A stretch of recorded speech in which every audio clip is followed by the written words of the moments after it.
This video is intended for mature audiences and is not suitable for younger viewers. This video contains strong language, crude humor, suggestive themes, and a scene from Bram Stoker's Dracula depicting nudity and softcore sexual content. Viewer discretion is very advised.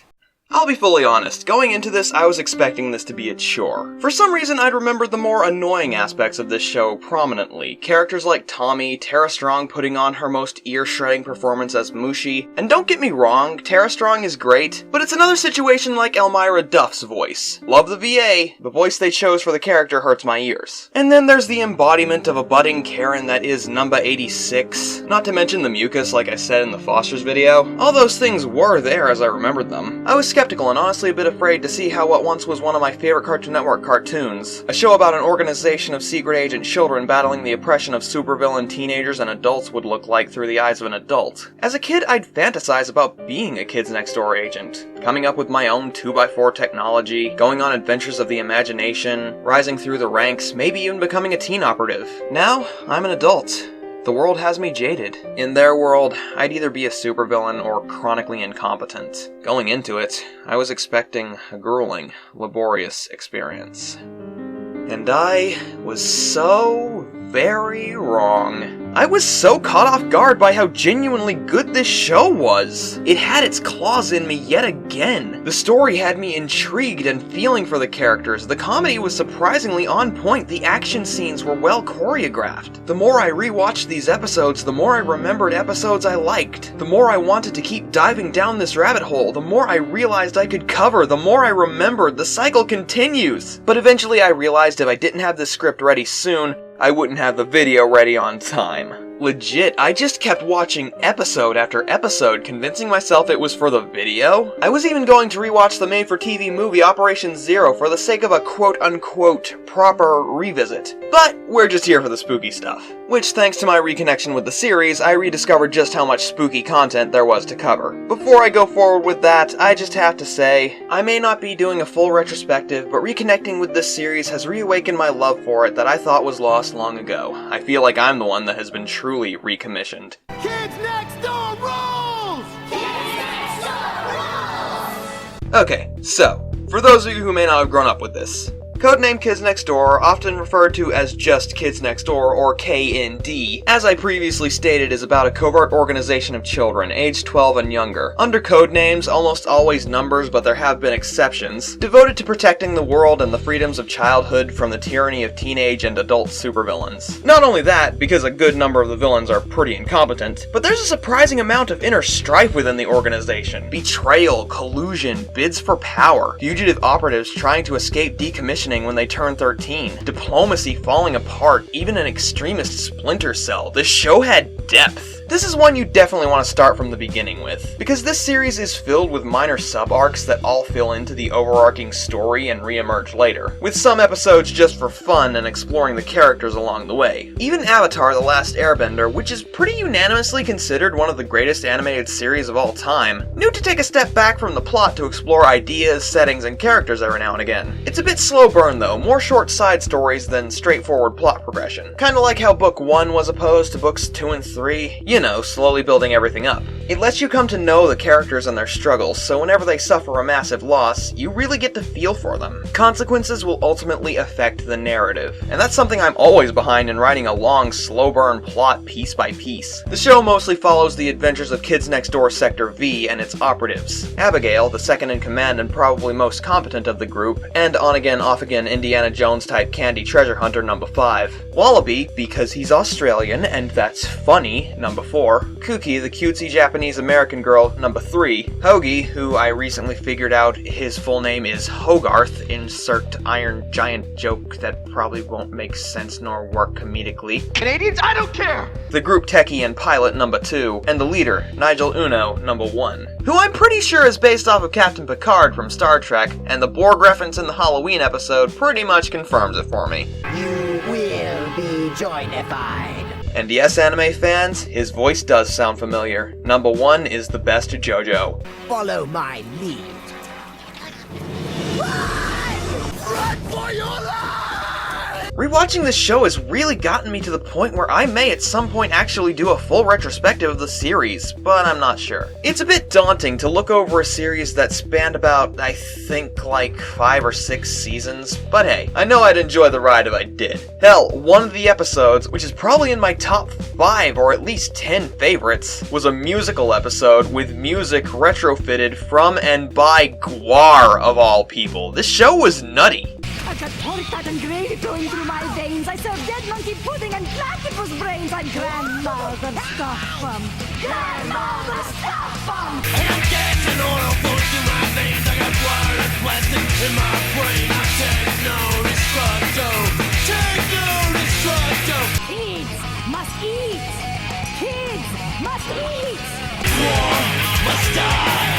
War must die. Scores of kids, he has ate and shall obliterate the kids next door and all their brothers and all the misbehaving others. Frustration, hate, it shall obliterate the shadows of your long dead brothers and all the mutilated others.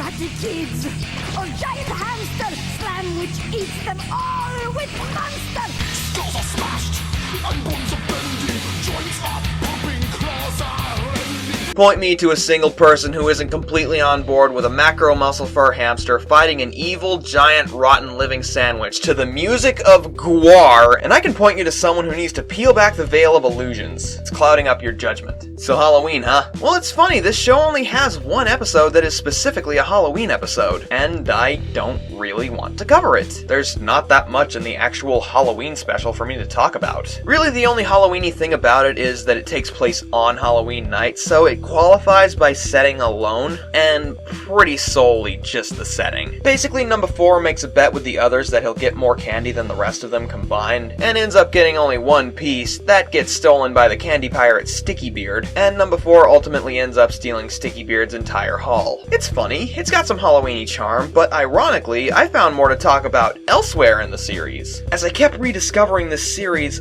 I also realized how much Kids Next Door revels in exploring and reconstructing horror icons within its universe. During rewatching and taking notes, I felt like I had a bit of a revelation, that I should be asking myself whenever I'm writing these videos, what am I trying to represent? With Foster's, it was the fluidity of horror media as the genre progresses. At least, I tried to represent that. With Kids Next Door, it's reconstructing traditional horror icons. What do you consider a horror icon? Vampires? Werewolves? Ghosts? Zombies? Frankenstein's monsters? Giant bugs? Aliens? Skeleton pirates? Creepy kids that speak in unison? We've got them all, baby! Kids Next Door rules! Maybe I'm getting a bit overzealous with that, but hey, I can't express how excited I was to rediscover all this content through a new perspective. I've covered a lot of deconstruction before, but I don't think I've ever explored reconstruction. I feel like the thought of reconstruction may gain someone's ire with memories of vampires who have built-in body glitter in the sun fresh on their minds, but it's not always a bad thing. Of course it can be, we have factual proof. But there are a lot of times where it only ever adds to it. It gives a new angle to look at something so easily recognized in new, innovative ways. To keep this video from being too long, I think I'll only look at the 2 most iconic horror icons, in my opinion. Vampires and werewolves. As much as I'd love to talk about Operation Licorice and its take on undead pirates, which is surprisingly a much bigger topic than I anticipated,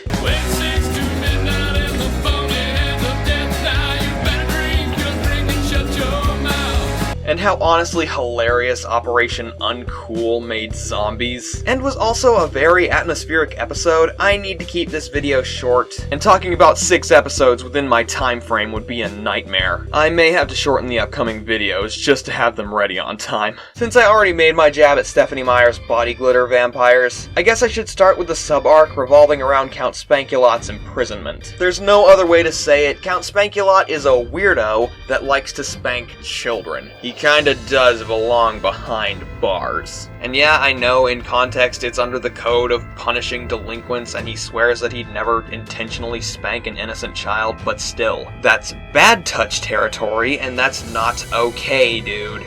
you're cancelled. There are only 2 episodes in this sub-arc, Operation Spank and Operation Lockdown. I could have included the episode where he returns and has his powers stolen by number 3's little sister Mushi, but that's technically part of Mushi's heel turn sub-arc. And the follow-up to Operation Clues where she murders Posh Party Rainbow Monkey. Operation Spank follows Count Spankulot, the spanking vampire, being arrested for spanking an innocent child. So he attempts to reform himself by joining our protagonists and only spanking evil adults from then on. But Sector V get pretty sick of him pretty quickly, so they set him up to spank the judge that sentenced him and his wife, which gets him put back in jail. I could be wrong on this, but I think Count Spankulot may be the only Kids Next Door villain that is canonically supposed to be in prison, and that's hilarious. As it would turn out, Sector V were the ones who had set up the Count to punish an innocent child as well, so discovering how much they'd set him up, he sought to punish them, which culminates in Operation Lockdown. I enjoyed this episode a lot because it played out like a suspenseful horror film.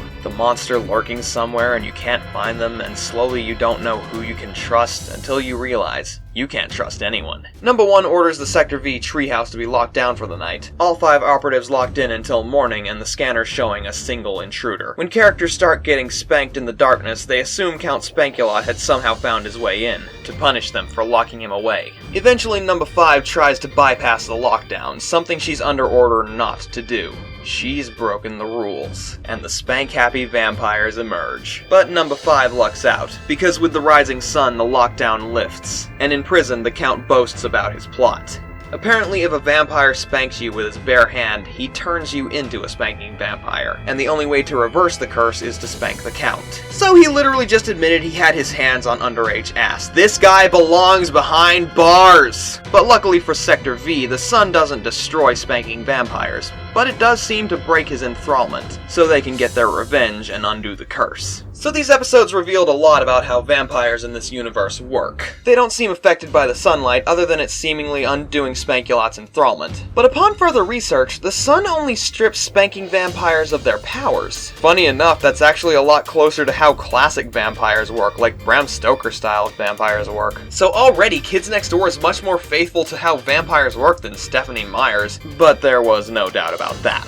I mean, I wouldn't expect Count Spankulot to turn into a wolf and fuck somebody, but hey, vampires are diverse, what can I say? Not only that, but the premise of spanking the Count to break the curse kind of gives me vibes of taking vampire blood, but in reverse. Vampires can enthrall you, but typically, or at least how I've noticed, vampires usually create other vampires by giving them their blood, either by force-feeding them or like Dio pouring his blood onto Vanilla Ice's neck stump. But spanking the Count to get turned into a vampire probably wouldn't make a lot of sense with unwilling participants, so making it the remedy works out. Other than that, vampires here are a lot like the rest. Flight, turning into mist, hypnotic stuff, the works. I mean, the prospect of a vampire that spanks instead of drinking blood is pretty ridiculous. They didn't have to make Count Spankulot a vampire, but the supernatural element certainly helped add a few degrees of separation from the real-life creeps. Plus, it's not the stupidest thing ever done with vampires. Okay, I think that's enough digs at Twilight for now.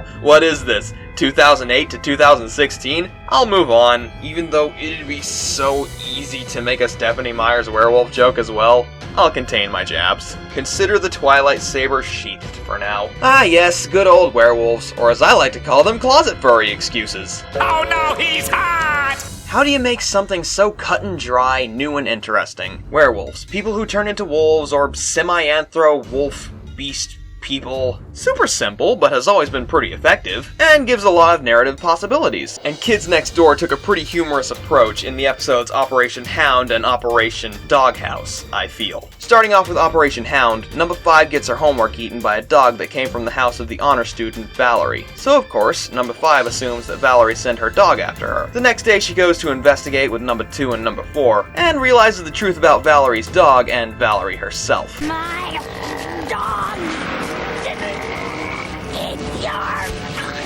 homework. I did. Like, we have spanking vampires rather than regular vampires, so why not have were-dogs instead of werewolves? Makes sense for a more suburban setting, I think. And the fact that they feed on homework, that's some next level kind of humor, okay? That's galaxy humor. If there's anything yummier than good homework, it's the girl who did it! Wait, does that confirm that Valerie has eaten people? Interesting if true. Good homework feeds the were-dog, but bad homework, like number 4's, only seems to hurt them. I don't think there's a parallel with classic werewolves here, not that I can see at least. Sometimes you just gotta take your own spins, and I can appreciate that. But the day is saved by their teacher, Miss Thompson, catching Valerie and giving the others the chance to make up their homework, only to cliffhang with the reveal that Miss Thompson is a were-dog as well, which is followed up on in Operation Doghouse. Sector V is playing a game involving a cinder block, and yes, the humor is fantastic, when it flies through the window of a giant haunted doghouse.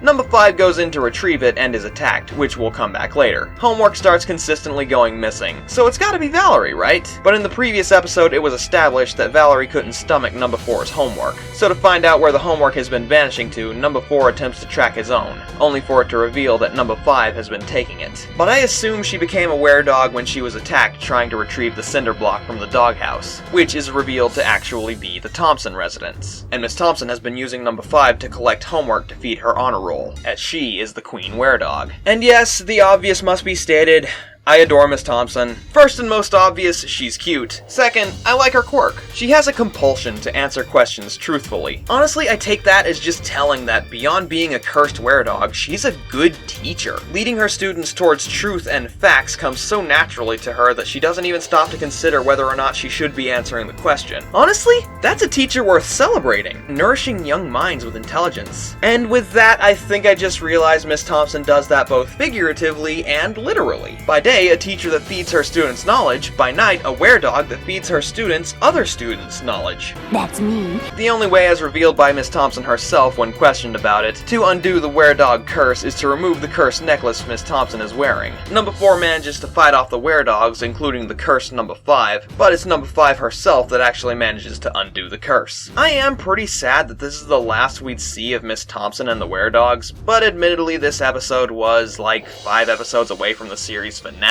so the spin on werewolves takes a lot more liberties than vampires in this universe, I feel at least. The vampires at least did a lot of the things that vampires normally do, and they got the motif pretty thoroughly down, but were-dogs play a lot more like their own entities with their own rules, with just the fact that they turn into big semi-anthro monster dogs connecting them to their roots. As much as I make fun of Twilight for being romanticized schlock, accuracy should never be a gauge for quality, especially when you're working with such freeform ideas. Artistic license can be a great and powerful thing when not in the hands of someone who'd give Yoshi teeth. Who made you like this? When do the men in the white coats come to take you to the Happy Hotel, huh? They're coming to take me away, haha. They're coming to take me away, ho ho hee hee, haha. To the bunny farm, where life is beautiful all the time. This script is way too long, man. I never intended this. I have so little time to make these videos. I'm driving myself more up the wall than I already am. There's genuinely a lot of emotion. The characters are wonderful. Despite my handful of complaints like the weird fluidity of characters' maturity, I swear some of the children characters are vastly more mature than the adults in the shows. Other times they're not, like, hey, you're being attacked by what may be a literal demon trying to actually burn you to death. Maybe take that just a smidgen more seriously. But I guess the entire plot is that maturity is a state of mind rather than your age, right? Like hell, there are plenty of real-life examples of adults who act like they haven't emotionally matured past the age of 5. Just look up any Karen compilations. I'll advise you against it because I don't think it's good to stew in the dregs of society. Negativity is infectious. I do wish I had the time to look more into this show.